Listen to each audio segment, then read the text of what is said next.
Бүгінгі санда біздің елдің дәрігерлері не себептен адам менсінбейді, а? Менің адвокатым бар, адвокатыммен сөйлесесіз. Қалай сөйлеспейсіз? Адвокатымның телефоны бар. Мен сізге шаруамен Мен сізбен сөйлеспеймін. Неге мен сіз түрмеймін? Сіз халықпен жұмыс жасайсыздар ма? Сіздер не үйреніп қалғансыздар ма? Кабинеттен шықпай? Ал енді осы дәрігерлердің жағдайын жасау үшін медицина саласына бюджеттен 1 триллион теңге бөлінді. Ол қайда кетті? Не бұл жерде министрдің тікей қатысы бар, және фондтың қатысы бар. Фондтың қатысы болмаса, онда қылмыс іс қозғау керек. Өйткені әрбір теңге қазіргі бар теңге жетпей жатыр. Қысқасы, денсаулық сақтау министрі шектен шығып барады. Сондықтан Ажар ханым министрлік мандатын тапсыру керек. Солай ғой. Я думаю, вы данный вопрос задавали, я несколько раз вам отвечала, поэтому комментировать не буду. Нет, почему?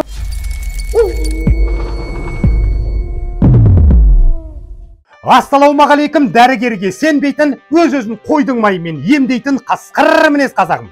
Қалайсыздар? Денсаулықтарыңыз жақсы ма? Денсаулық деп отырғаным, Қазақстанда кәдімгідей ауырып қалудан қорқасың. Осыдан 10 жыл бұрын аппендицитпен Алматыдағы Қалқаман ауруханасына түскен едім.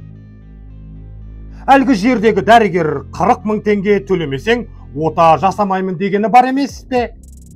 Жаным шығып қиналып тұрғанымды көрсе де, немқұрайлық танытқан сол дәрігерді қазір көріп қалсам ғой, шіркін, басын жаратын едім.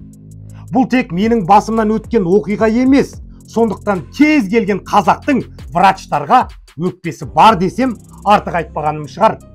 Сіздер де дәрігерден жабыр көрсеңіздер, тартынбай төменде пікір жазып отырыңыздар. Мүмкін мен дәрігерлерді қаралап отырған шығармын. Біліп жүрейік.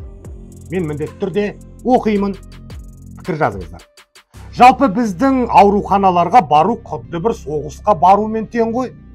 Барлық жерде кезек күтесің, маңғазданып отырып алған медиктер адам менсінбейді. Анда бар, мында бар, құжаттарың түгел емес деп себепсіз жұмсап, футболдағы доптай бір-біріне итермелейді. Мұндай жағдайларды мәжіліс депутаты Асхат Аймағамбетов те жиналыста жақсылап тұрып айтып берді. Біздің сайлаушыларымыздың бір хатын оқып берейін қысқаша. Биыл өз басымнан өткен оқиғаны қараңыз дейді. Ауырып терапевтке жазылдым. Ол онкологқа жіберді. Онкологқа кезек күтіп бардым. Онколог анализ тапсыру керек деді. Анализ направлениені тек терапевт береді екен. Қайтадан терапевтке жазылдым. Одан направление алдым. Сөйтіп онкологқа қайтадан бардым. Ол областной больницаға жіберді. Ол жаққа тағы да жазылдым. Ол жаққа барсам қосымша анализ тапсыру керек деді, мягкий ткань. Направлениені терапевт береді екен. Қайтадан терапевтке жазылып, қайтадан терапевтке бардым. Одан направление алып, областной больницаға бардым. Сөйтіп 3 ай жүрдім, сол 3 айда жынданып кете жаздадым дейді. Бұл енді кәдімгідей күнделікті біздің сайлаушыларымыздың көріп отырған осындай қиыншылықтары. Бірақ Асхат айтса да, тіпті Тоқаев айтса да, Ажар Ғинаят ештеңені көтіне қыстырып жатқан жоқ. Күллі қазақ бұл әйелдің отставкаға кетуін күтіп жүр. Всем привет. В общем, люди, я за то, чтобы Ажар Ғинаят убрали с поста. Вот просто взяли и убрали, потому что более некорректных ответов я еще не слышала. Ажарды алып тастау керек әрине. Десе де министр Ғинаят өз қызметін ойдағыдай атқарып жүрмін деп ойлайды екен. Тіпті отставка жайлы сұрақтар қойсаң, ашуланып шыға келетінін айтам да. И не считаете ли себя слабым звеном действующего Кабмина? Я думаю, вы данный вопрос задавали, я несколько раз вам отвечала, поэтому комментировать не буду. Нет, почему? Я первый раз вам задаю этот вопрос. Вы посмотрите свои. Нет, а вы не можете ответить? Ажарочка ашуланып жүргенде Атырау облыстық балалар ауруханасының бас дәрігері Нұрғабыл Айтмұхамбетов пациенттермен тек адвокат арқылы сөйлеседі екен. Жеткен жеріміз осы шығар. Менің адвокатым бар, адвокатыммен сөйлесесіз. Қалай сөйлеспейсіз? Адвокатымның телефоны бар. Мен сізге шаруамен Мен сізбен сөйлеспеймін. Мен сізге шаруамен Мен адвокатпен сөйлесемін. Қалай адвокатпен сөйлесесіз? Мен адвокат шалдан бар. Шақырыңыз. Сіздің праваңыз ол. Адвокатпен бірге отырып сөйлесейік. Адвокатпен бірге отырып сөйлесейік та, шақырыңыз. Сіздің праваңыз ол. Толық сіздің праваңыз. Так, қараңыздар, Атырау облыстық балалар ауруханасының бас дәрігері Айтмұхамбетов Нұрқабыл Абуұлы менімен сөйлеспеймін, мен халықпен келіп тұрған мұнда. Менімен сөйлеспеймін дейді, көріп тұрсыздар ғой. Менімен сөйлеспеймін деп тұр мұнда. Қалай түсінеміз бұны? Денсаулық сақтау министрі қалай түсінеміз бұл жағдайды? Айтыңызшы маған. Мен қазір келіп тұрмын кісінің алдына, менімен сөйлеспеймін дейді. Мен келіп тұрған енді содан ма кетіп тұрмын? Сіз кешке бармай емеспін. Маған сіз келесіз бе осы ойда? Маған блогер келіп отыр, сізбен бірге сөйлесем деп алдында айтқан едім, соны күтіп отырмын сізден. Хорошо, қазір келесіз. Келсін, иә. Ішке бара берейік сізге, ішке тағы да басқа мамандар керек маған сізден. Жоқ, ана жерге барып отырыңыз, кім келгесін сөйлесем сізбен. Кім келгесін сөйлесесіз? Сіз сонда әрбір осындай келген бір халықпен, адвокатпен сөйлесесіз сонда? Тек қана сізбен. Ол былай тұрсын, дәл осы Атырау облысының дәрігерлері кезінде ес-түссіз жатқан оқушы қызды қабылдаудан бірнеше рет бас тартқан еді. Естеріңізде шығар. Қалай айтатынмын? Экстремный емес деп, мен түсініп тұрған жоқпын да. Мұны қазір жағдай болған. Жоқ, қазір емес, күтілі минусқа шықты. Сағат 7-ге дейін тигізейін. 2 ципазол сап, 2 трамадол сап, профил дедім. Профилді мен сақтырмай өтім, потому что бала құстап, компотын бәрін құстып кеткеші. Тамақ ішпейді, тамақ құстап. Міне үш шықты. Үш соны түрдейсің, қайвақ тесті отырамыз біз баланы. Қалай экстерн емес деп айтап, түрістем. Қалай экстерн емес болып өтім.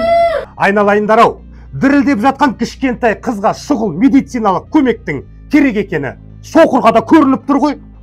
Біздің ақ халатты абзал жандарымыз қазір үнемі ұрыс іздеп тұратын ақ халатты жанжал жандарға айдалды. Әрине мұндай бассыздыққа шыдамаған жаңағы қыздың ата-анасы уәждерін айту үшін Астанаға арнайы барып денсаулық министрімен жолықпақшы болған. Алайда министрліктің қызметкерлері де тәкаппарлық танытып, қайғыдан қан жұтқан қазақтарды министрмен жолықтырмақ түгілі адам санатына жатқызбаған ғой. Жалпы Атырау халқы, жалпы Атырау облысы медицина бойынша жүйесіне наразы. Халықтың 50% емес, халықтың 80% емес, халықтың 100% наразы. Мұнда келіп тұрмын, аналар, міне, квота алмай, бәленбай шықын шырылдап жүріп, айқалап жүріп, шырылдап жүріп, қызда міне сложный болып, судырғы ұстап, қайта-қайта, сложный, міне, реанимация жатыр, бұл қызды егер. Астана қаласына кетіп. Сіз кім боласыз? Бас сарапшы. Ана мен бала денсаулық сақтау департаментінің бас сарапшысы толық аты жөніңіз бола алмасыз ба? Неге мен сіз түсірмеймін? Сіз халықпен жұмыс жасайсыздар ма? Сіздер не үйреніп қалғансыздар ма? Кабинеттен шықпай?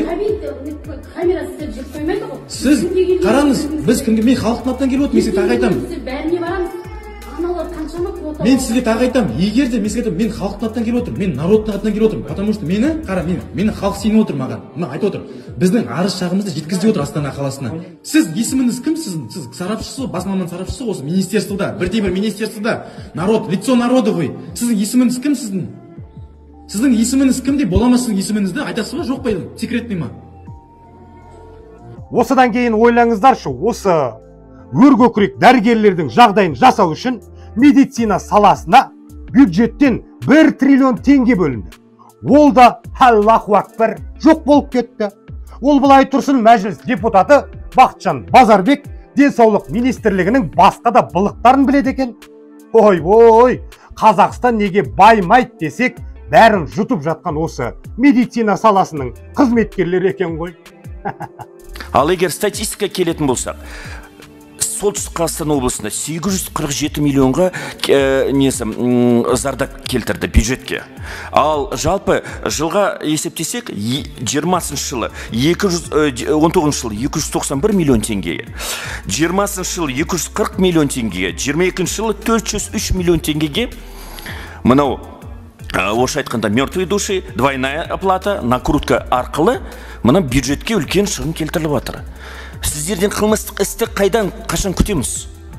Мына толығымен бюджеттің ақшасын сыпырып алғаннан кейін қылмыстық іс қозғайсыздар ма? Қашан? Екінші, мынау не бұл жерде министрдің тікелей қатысы бар және фондтың қатысы бар. Фондтың қатысы болмаса, онда қылмыстық іс қозғау керек. Бұл жерде құр сөздің қажеті жоқ. Ол бір. Екіншіден, 2023 жылы денсаулық сақтау қорғау саласына 2,5 триллион теңге бөлінген. Бұған министр өз есеп беріп, бюджетке депутаттардың алдына есеп берді. Бірақ та өкінішке орай 1 триллион теңгенің қайда кеткенін осы уақытқа дейін министр есеп берген жоқ. Қайда кетті 1 триллион? Қалтаға кетті ма? Кімге кетті? Міне соның жаңағы несін, қайда кеткен несін біз әлде біле алмай жүрміз. Сондықтан да біріншіден біз жемқорлықтан бастауымыз керекпіз. Кім біледі, жемқор осы жерде отырған шығар. Сіздерден сұрайыншы, денсаулық министрі Ажар Ғинаяттың осы қылмыстарға қатысы бар ма, жоқ па? Төменде пікір жазып кетіңіздер, мен оқимын. Осыншама қаражат жұмсалып жатса да, Ажар Ғинаяттың айтатыны ақша жетпей жатыр, тағы да керек, тағы да керек. Құдай-ау, не деген тоймайтын аппетит десейші, тура бір түбі түскен шелек сияқты осылар. Қанша ақша құйсаң да толмайды, әйтеуір бір жаққа кетіп жатыр. Мүмкін біреудің қалтасына ма? Өйткені әрбір теңге қазіргі бар теңге жетпей жатыр. Әрбір пациентке жету керек. Сондықтан біз оны қадағалап қарап отырмыз. Ал олардың мақсаты сол берілген қаржыны дұрыстап пайдалану. 90 сөздің тобықтай түйінін айтар болсам, біздің денсаулық министрлігін Ажар Ғинаяттан бастап тексеру керек сияқты. Біраз қылмыстың көзі ашылар еді. Эту страну погубит коррупция. Бүгінгі айтарым осы, қасқыр мінез қазағым. Біз қасқырмыз, осыны ұмытпаңыздар.